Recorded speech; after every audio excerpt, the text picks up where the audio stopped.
This LG 55 has a backlight issue, not a backlight failure, and there is a fix. Well, it's more of a workaround.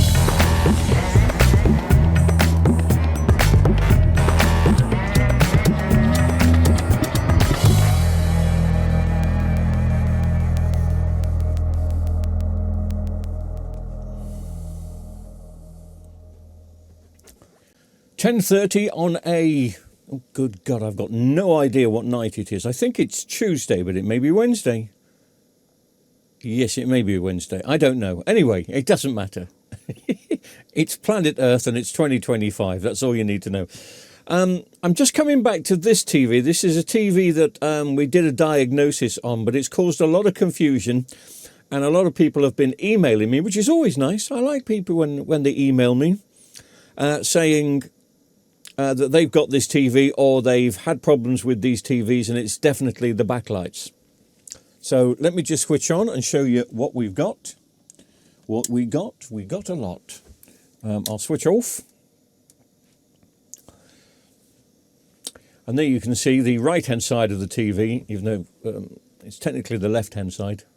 And I can understand why people talk about the backlights, because it's an edge-lit set.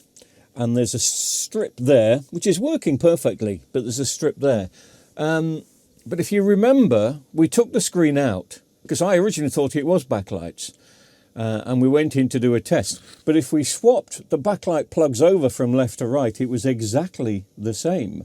And I tested all the backlights individually, doing some further research on this. And when I say doing some, I've literally... spoke to a couple of people today, and I've read some bits tonight.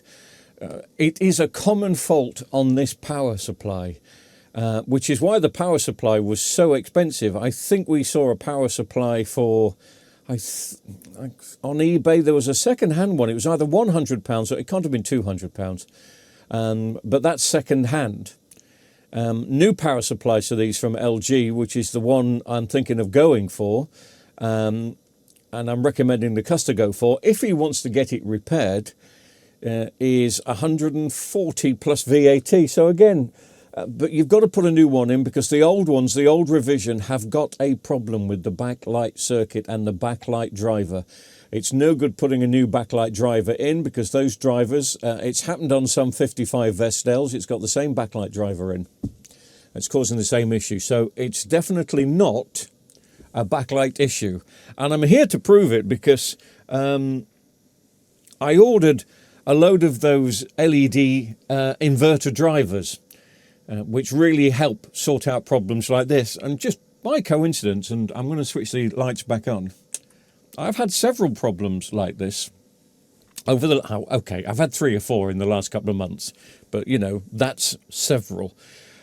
So I'm going to fit in an LED driver just to power this side up. It's something that anybody can wire in. You can plug it into the mains if you want, and it will light this side up. Of course, that means having 2 plugs if you want to get your TV working. I'm just going to go one step further. We're going to wire a relay system in and get it to switch on and off with the main board, so it comes on with these. The only difference will be, until my new boards arrive, so this is going to be a temporary fix, just to prove that it is the backlights. The only problem will be is when I dim the backlights, if I want to turn the backlights down, this side won't work. I can't connect it to the to that side of the backlights. It's just going to be coming on full and off full when we switch the TV on and off with the remote control. But this is just to prove that the backlights are faulty. It is a fix. If there were no such boards available, then this would be another way to do it. And this cost is only 10 quid. It went £10 on a bit of solder and 35 minutes out of your day. So let me show you what I'm talking about. What are you talking about? It may look a bit like Frankenstein's monster at the moment, but I haven't finished it off yet. And when it's finished, I can make it very nice and very tight. Well, it's only this wire that's technically in the way. So we've got a relay there. That's a 12-volt relay, which switches 240 volts. So we've got to give it a 12-volt feed. And there is a 12-volt feed coming in from the main board.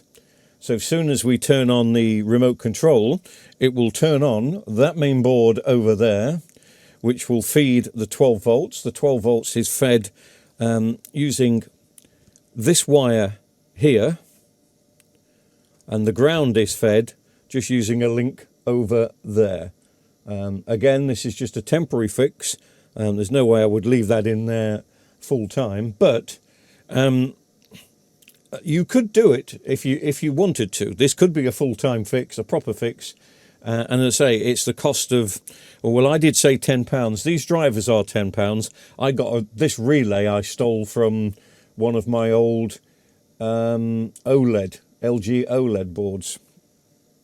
And so as you can see, it's getting, sorry, that's a ground fix it's getting there, and it's getting the 13 volts from there. So soon as we turn on the main board, that will then switch on a 240 volts feed. So we've got to get a live feed going in and out. And at the moment, I would take the live feed from under the board, but then you wouldn't see it. So I'm just going to carry on finishing the solder. The middle two pins of the bridge rectifier here are the 240 volts main feed, which stays on all the time. It's the relay that is doing the switching, courtesy of the 13 volts from the main board.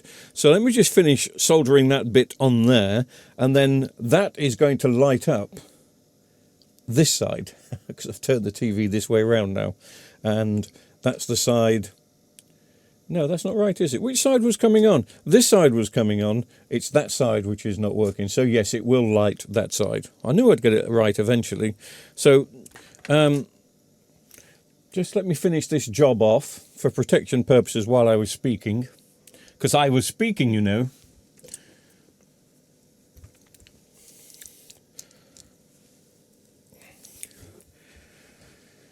So is it best to take it round this way? Yeah, let me hide it under there. Remember, this is going to be the live in for the 240 volts that's needed for this LED driver. And apparently, according to experts, it really helps if you turn your soldering iron on. We can argue about that in the comments later. Now, again, I'm only doing this here. I've just soldered that on there, look. So that was off. Now it's on. I'm only doing this to show you where it goes. If I was doing this personally, all these wires, that wire and the live switch feed would be hidden underneath the board, because they are the contacts for the bridge rectifier underneath the board. But for purposes of education and entertainment, this is the way I'm doing it. So, just in case you're still a bit confused, you're possibly not, but sometimes I make things more complicated than they should be. That bridge rectifier, when it goes live, which it will go live exactly the moment we plug that in there, is switched by this relay. But this relay will not switch until the main board is turned on, which means that both sets now, hopefully, of lights, left and right, will come on almost at the same time. Almost. There could be a nanosecond difference. So once again, just to explain, the right hand side has been disconnected because this is the faulty side. That's the side that's been powering up this side that we've been looking at. So we're not using that anymore. That is completely dead. We've taken the feed here to this right hand side, and that feed comes from the LED driver, which is just here. And just to let you know, obviously I did some testing earlier. These LEDs need at least 170 volts to power up. 170 volts will light them up, but not terribly bright. You've got to go about 190 and 200 volts DC to get these LEDs as bright as these. So that's what they're taking. And as you can see, there's a constant current LED driver here. The output is 108 to 200 volts. So that is going to handle it beautifully. Again, you would probably stick this down there somewhere out of the way if you're keeping it that way. So it looks a bit complicated. That does look very, very dodgy, I know. But it's only being held in by that live feed there. But it's absolutely fine for the purpose that we need to test it for, just to bring it on. So now, let me lift the TV back up. I've got to be careful lifting it up because I don't want anything to push that down, but I don't think it will. I think we're going to be okay.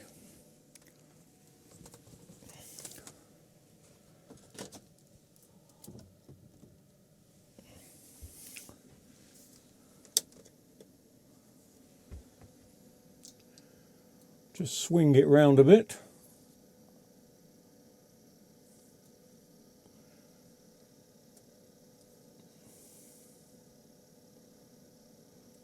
That's enough. So switching it on now. And you can see that those backlights came on first. And you may have seen some lines on the screen. That always happens on screens when you turn them on, but we never see it because the backlights are never there. But the set of backlights that we've just powered up, which basically, I should drop the camera down a bit so we get a better look at them.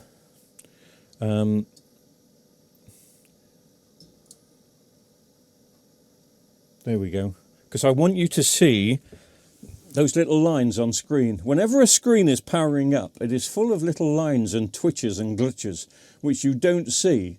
But of course, we're going to see it now because the right-hand side, the new backlight feed that I've given it, comes on pretty quickly. Let me switch all the lights off. And you may see that a bit better. So I'm switching on in 3, 2, 1. Yeah, you see that come on first. And you see the screen glitch when it powers on. And then the other one catches it up. And now we've got a full set of backlights working. And I haven't got the back on the TV and I haven't got the remote control on with the TV, but I promise you now, if I was to switch the remote control off, and I will do that in a second, but you can see it's a very equal brightness. It's not like one side is brighter than the other. It absolutely isn't. And it's a perfect picture. It really is very impressive and quite good. But it's a workaround, but it's a cheap workaround. And if you get the wires right and tidy, it will be absolutely fine and it will work for quite some time. So as you can see, it's all working as it should.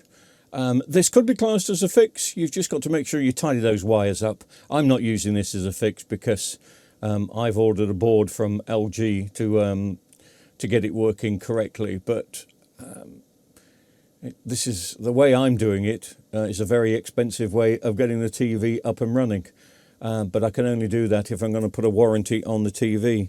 This particular way, it just repairs it. It bridges the gap. It sorts it out. It gets the backlights back on. And it's a very nice picture. There's no lines. There's no blue problems. Everything is as good as you want it to be. So I hope that makes sense. And I hope you understand what we've done. And of course, this will prove that it is a power supply issue. It's definitely the LED driver that's doing it. It's not worth replacing the LED driver. They've got problems. I'm not too sure that they're available now, even though China will probably be doing some knockoffs.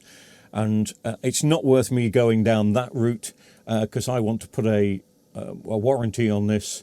And buying a second-hand board on eBay will just have the same problems months down the line, as well as putting on a new chip too. So I can't even do that. So it's either this way to sort you out in the short term until you manage to find a revised board at a reasonable price. But at the moment, the only people doing the revised boards are LG. All the second-hand boards are on eBay are going to have the problem eventually, so don't get bitten there. And some people are charging an arm and a leg for the boards on eBay, as eBay can do from time to time. But that's a jolly nice picture. It's upside down, but it's a jolly nice picture.